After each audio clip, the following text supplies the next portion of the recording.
On a quiet morning in May 2005, a man walking his dog through a remote Scottish forest made a discovery that would haunt a family for nearly 2 decades.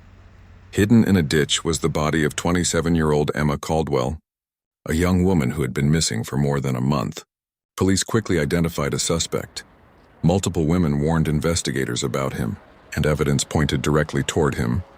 Yet no one was convicted. For 19 years, Emma's family fought for answers while her killer remained free. And during those years, more women would come forward with allegations of violence.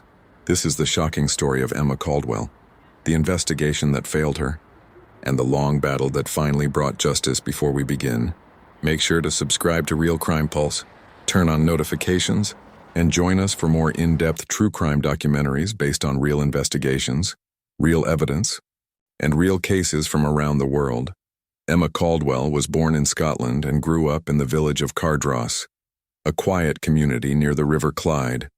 She was raised in a loving family by her parents, William and Margaret Caldwell, and spent much of her childhood surrounded by people who cared deeply about her.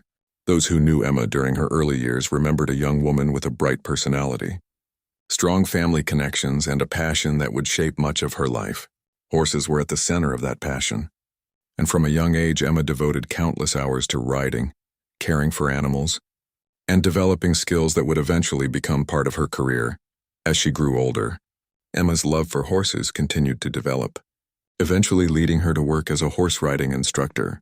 It was a role that suited her well because it combined her knowledge, patience, and enthusiasm for the animals she loved. Family members later recalled that Emma was happiest when she was around horses, and for a time her future appeared full of possibilities. She had goals, interests, and a support network that encouraged her ambitions. Nothing suggested that her life would eventually take such a tragic and devastating turn. The turning point came in 1998, when Emma's older sister died from cancer. The loss had a profound impact on the entire Caldwell family, but it affected Emma particularly deeply. Losing a sibling at a young age created a level of grief that proved difficult to overcome. Family members later described how the tragedy changed her. The emotional pain left by her sister's death became something she struggled to cope with. And during this vulnerable period, Emma became involved in a relationship that would alter the course of her life. According to accounts that later emerged, it was during this difficult time that a partner introduced Emma to heroin.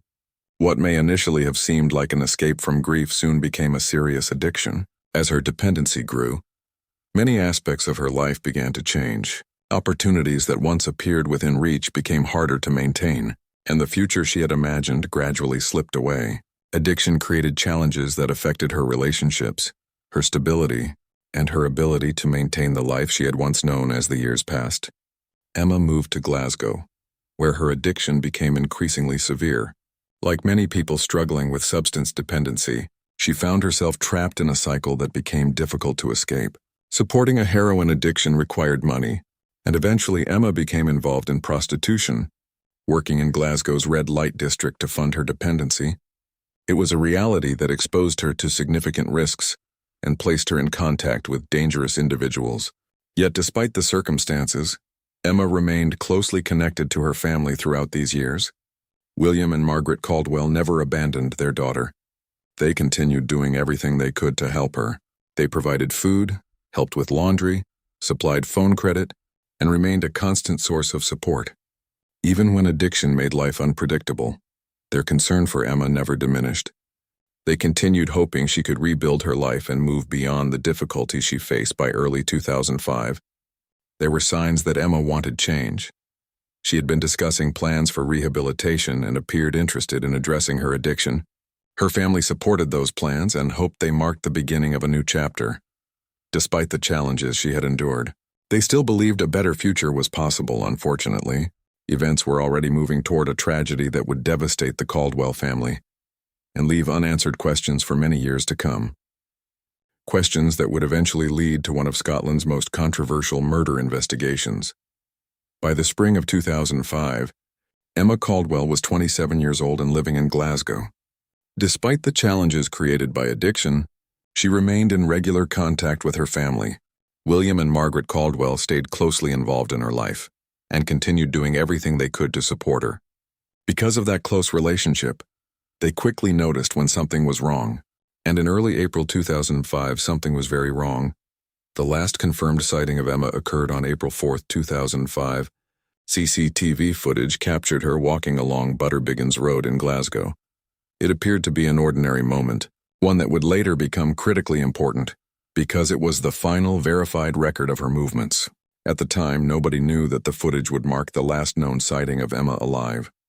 As the days passed, Emma failed to attend a planned meeting and stopped making contact with the people who cared about her. For some families, a brief period without communication might not have seemed unusual. But Emma's parents knew their daughter well. They understood her routines and habits, and they quickly became concerned when they could not reach her. Phone calls went unanswered and attempts to locate her produced no results, rather than waiting passively for news. William and Margaret Caldwell began searching for their daughter themselves. They traveled through areas of Glasgow where Emma was known to spend time. They visited streets where she worked, spoke with people who might have seen her, and followed every lead they could find. Day after day they searched for answers, hoping someone would provide information that could explain her disappearance. Their efforts continued as concern grew more serious. And on April 11, 2005, a formal missing person report was filed with police. The investigation began, but for Emma's family the uncertainty was agonizing. Each day without news increased their fear that something terrible had happened. They continued searching while waiting for information from investigators, desperate for any indication that Emma was safe. Weeks passed without answers. Then on May 8, 2005, the case took a devastating turn. A man walking his dog through Limefield Woods near Roberton in South Lanarkshire made a grim discovery. Hidden in a ditch was the body of a woman. Authorities were called to the scene, and investigators quickly began examining the area. The location was remote and surrounded by woodland, making the discovery even more shocking. By the time Emma was found, more than a month had passed since she had disappeared. The passage of time created significant challenges for investigators attempting to gather forensic evidence. Exposure to the elements had affected the scene and complicated efforts to determine exactly what had happened as police worked to identify the victim. Emma's family faced the heartbreaking reality they had feared for weeks. The body discovered in Limefield Woods was Emma Caldwell. The search that had consumed her parents for more than a month had come to a tragic end. Investigators carried out a post-mortem examination to establish the cause of death. Pathology findings later determined that Emma had died from compression of the neck, consistent with manual strangulation. The conclusion confirmed that her death was a homicide and transformed the case from a missing person investigation into a murder inquiry for William and Margaret Caldwell. The discovery was devastating. Their daughter was gone, and the questions that had driven their search were now joined by new ones. Who had killed Emma? How had she ended up in Limefield Woods? And why had this happened? Those questions would dominate the investigation that followed, an investigation that would eventually become one of the most controversial murder inquiries in modern Scottish criminal history, and one that would leave Emma's family fighting for justice for nearly 2 decades. Following the discovery of Emma Caldwell's body in May 2005, police launched a major murder investigation. Detectives worked to reconstruct her final movements, identify the people she had been in contact with, and determine who might have wanted to harm her. Because Emma had been working in Glasgow's red light district, investigators interviewed numerous women and gathered information from individuals familiar with that environment. Very early in the inquiry, one name repeatedly surfaced. Ian Packer was known to many women working in Glasgow's sex trade, and according to information collected by police, his reputation caused concern among those who encountered him. Investigators learned that his name appeared in what became known as the Beware Book, an informal record maintained among women involved in prostitution. The purpose of the book was simple. It allowed women to warn each other about dangerous clients and men who posed a risk to their safety. Multiple women had reportedly identified Packer as someone they feared, and as detectives continued gathering information, further allegations emerged. Several women described incidents in which they claimed Packer had subjected them to violence, intimidation, or sexual assault. Some alleged that he had driven them to isolated areas against their wishes, while others claimed he displayed controlling and aggressive behavior during encounters. Investigators also heard allegations that Packer had shown an unusual interest in Emma Caldwell. And because of the number of concerns being raised, he quickly became a significant person of interest within the investigation. Many of the women interviewed believed police should focus closely on him, and for a period of time it appeared that detectives were doing exactly that. However, as the investigation progressed, the direction of the inquiry began to change. Rather than continuing to focus primarily on Packer, detectives shifted their attention toward a group of Turkish businessmen operating in Glasgow. Investigators developed a theory that these men might somehow be connected to Emma's murder, and significant resources were devoted to pursuing that line of inquiry. Police launched surveillance operations and gathered large amounts of material connected to the businessmen. As the investigation expanded, officers carried out arrests and examined evidence they believed could support their theory. However, problems soon began to emerge. Questions were raised regarding translation issues, interpretation of evidence, and the reliability of information being used to support the investigation. As time passed, the case against the businessmen began to weaken. The evidence failed to establish the connection investigators had initially believed existed. Eventually, the inquiry into that group collapsed, leaving detectives without the breakthrough they had hoped would solve Emma's murder. The consequences of that failed direction were significant. While resources had been devoted elsewhere, the investigation into Ian Packer had lost momentum. Despite the warnings provided by numerous women, and despite his early prominence as a person of interest, no murder charge was brought against him, and the case remained unresolved for Emma's family.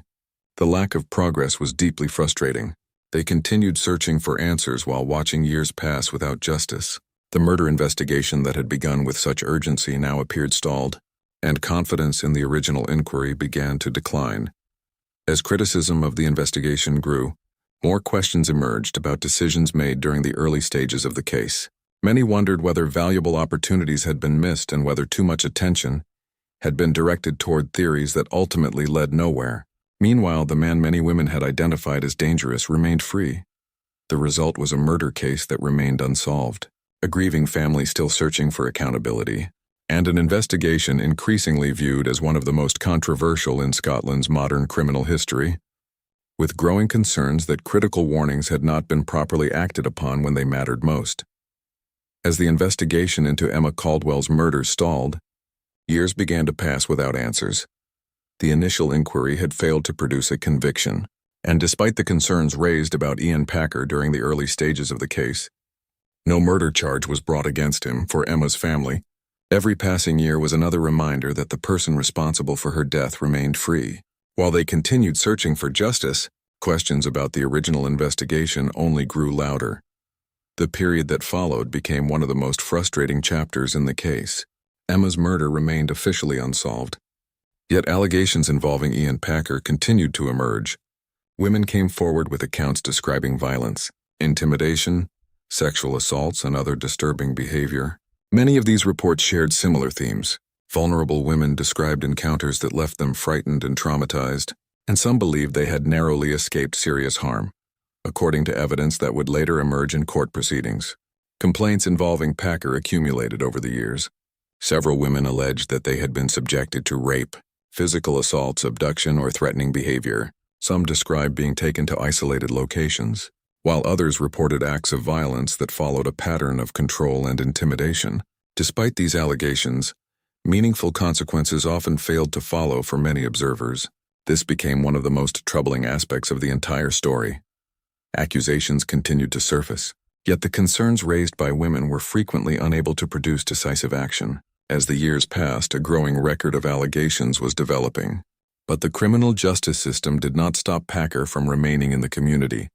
Meanwhile, Emma's family refused to let her case be forgotten. William and Margaret Caldwell continued speaking publicly about their daughter and their determination to find answers. They attended meetings, gave interviews, and repeatedly called for further investigation. Despite enduring years of disappointment, they remained committed to keeping Emma's name in the public eye. Their campaign was not simply about securing justice for Emma. It was also about understanding how the investigation had unfolded and why no one had been held accountable. They believed important opportunities had been missed, and they wanted authorities to re-examine decisions made during the original inquiry. As more time passed without progress, their concerns attracted increasing support from journalists, campaigners, and members of the public.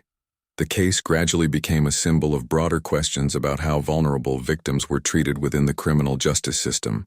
Critics argued that warnings provided by women should have received greater attention, while others questioned whether assumptions about Emma's lifestyle had influenced the direction of the investigation. These concerns continued to gain momentum as the years went on.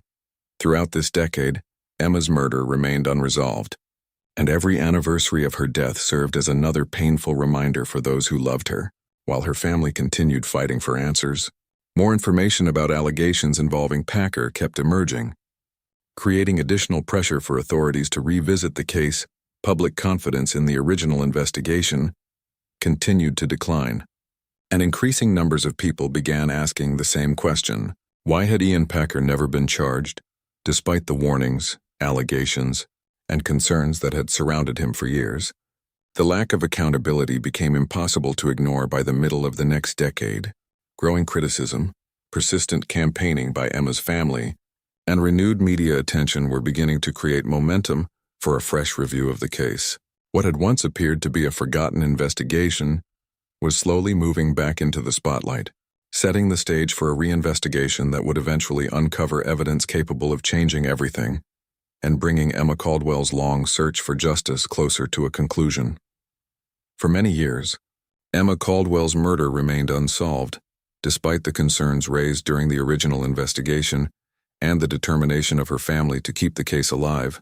Questions continued to surround the handling of the inquiry, and growing numbers of people believed that important opportunities had been missed. By the middle of the next decade, pressure for a fresh examination of the case was increasing, and events were about to take a significant turn in 2015. Renewed attention was brought to Emma's murder through investigative reporting by the Sunday Mail. Journalists revisited the circumstances surrounding the case and examined concerns about how the original inquiry had been conducted. The reporting generated widespread interest and once again focused public attention on unanswered questions that had lingered for years during this period. Controversy emerged regarding efforts to identify confidential journalistic sources connected to reporting on the case. Concerns were raised about actions taken during attempts to discover where information had originated. The situation attracted significant scrutiny and eventually reached the attention of Scotland's Lord Advocate, whose intervention would prove important in determining the future direction of the case. As a result, authorities launched a formal reinvestigation into Emma Caldwell's murder. Investigators were tasked with reviewing an enormous amount of material collected over many years. The scale of the review was substantial, involving thousands of documents, witness statements, reports, and items of evidence gathered during the original inquiry. Detectives carefully re-examined information that had accumulated since Emma's disappearance in 2005. The renewed investigation allowed officers to revisit evidence using techniques and resources that had advanced considerably since the original inquiry. Investigators looked again at witness accounts, forensic findings, and information relating to individuals who had previously come under scrutiny. Among the most important areas of focus was evidence connected to Ian Packer. Forensic specialists conducted detailed examinations of material associated with Packer and his vehicle. Among the findings reviewed were soil and pollen samples that investigators believed had significant evidential value. According to prosecutors, analysis indicated links between material recovered from Packer's van and the area of Limefield Woods where Emma's body had been discovered. This evidence became an important component of the reinvestigation as detectives continued their work. Additional witnesses came forward with information. Some individuals who had not previously spoken to police decided to share what they knew, while others provided further details regarding events and behavior they believed were relevant to the case. Each new account added to the growing body of evidence being assembled by investigators. Another significant development occurred in 2018 when Ian Packer participated in a televised interview. During the program, he denied involvement in Emma Caldwell's murder and rejected allegations that had been made against him. However, the broadcast generated renewed public interest in the case, and investigators later reported that further witnesses came forward after seeing the interview, providing additional information that assisted the inquiry as the reinvestigation progressed. Detectives continued gathering evidence and reviewing witness testimony. The case that had remained unresolved for so many years was gradually becoming stronger. Investigators believed they now possessed evidence capable of supporting criminal proceedings after years of review. Forensic analysis, witness interviews, and investigative work. The reinvestigation reached a critical milestone in February 2022, Ian Packer was arrested and charged with the murder of Emma Caldwell, nearly 17 years after her death for Emma's family. The development represented a major breakthrough after years of disappointment and uncertainty. While the legal process still lay ahead, the case had finally moved forward, and for the first time in many years there was hope that the evidence gathered during the reinvestigation might ultimately deliver the justice they had been seeking since 2005, setting the stage for one of Scotland's most significant murder trials. Nearly 19 years after Emma Caldwell disappeared from the streets of Glasgow, the case finally reached a courtroom. The trial of Ian Packer became one of the most closely watched criminal proceedings in Scotland, not only because of the murder itself, but because of the long history of unanswered questions that had surrounded the investigation for Emma's family. The trial represented the culmination of almost 2 decades of waiting, campaigning, and refusing to give up hope that justice would one day be achieved. Prosecutors presented a detailed case against Packer, arguing that he was responsible for Emma's murder and highlighting evidence gathered during the reinvestigation. The court heard testimony from numerous witnesses, including more than 20 women who described encounters with Packer over the years. Their accounts painted a picture of repeated violence, intimidation, and sexual offending, evidence that prosecutors argued demonstrated a long-standing pattern of behavior toward vulnerable women throughout the proceedings. Jurors heard extensive evidence concerning Emma's disappearance, the discovery of her body, forensic findings, witness statements, and material collected during both the original investigation and the later review. Prosecutors carefully outlined the evidence they believed connected Packer to the murder and explained why investigators had eventually concluded that he was responsible for Emma's death. The trial also included moments that attracted significant public attention, particularly during cross-examination. When Packer was questioned about allegations and evidence presented against him, prosecutors challenged his explanations and highlighted inconsistencies that had emerged during the investigation. As the case unfolded, the jury was asked to evaluate years of evidence and determine whether the prosecution had proved its case beyond reasonable doubt. One unusual aspect of the trial involved a jury visit to Limefield Woods, the location where Emma's body had been discovered in May 2005. By visiting the scene, jurors were able to gain a clearer understanding of the environment and the location that had become central to the case. The visit formed part of the broader effort to help the jury assess the evidence presented during the proceedings. After hearing weeks of testimony and reviewing the evidence, the jury retired to consider its verdict for Emma's family. The wait was another difficult chapter in a journey that had already lasted nearly 2 decades. They had spent years fighting for answers, years challenging decisions made during the original investigation, and years hoping that one day someone would be held accountable for Emma's death. On February 28, 2024, the jury returned its decision. Ian Packer was found guilty of the murder of Emma Caldwell. The verdict marked a historic moment in a case that had remained unresolved for almost 19 years. For Emma's family, it was the result they had sought since the day she disappeared. The court later sentenced Packer to life imprisonment and imposed a minimum term of 36 years before he could become eligible for parole consideration. The sentence reflected the seriousness of the crimes and the evidence presented during the trial. Following the conviction, Margaret Caldwell spoke publicly about the outcome and the long struggle that had preceded it. Meanwhile, Police Scotland issued a public apology relating to failures connected to the original investigation, acknowledging mistakes that had contributed to years of delay. The case also led to the announcement of a public inquiry examining the handling of the original murder investigation, ensuring that questions surrounding those failures would continue to be examined. Although no verdict could erase the loss suffered by Emma's family, the conviction brought accountability at last. Emma Caldwell's story became one of perseverance, determination, and a family's refusal to stop seeking justice. Even when nearly 2 decades stood between a murder and the final verdict that brought her case to a close. Thank you for watching Real Crime Pulse. If you found this documentary informative, subscribe, like the video, and share your thoughts in the comments below. Your support helps us continue bringing detailed true crime investigations and real stories of justice from around the world.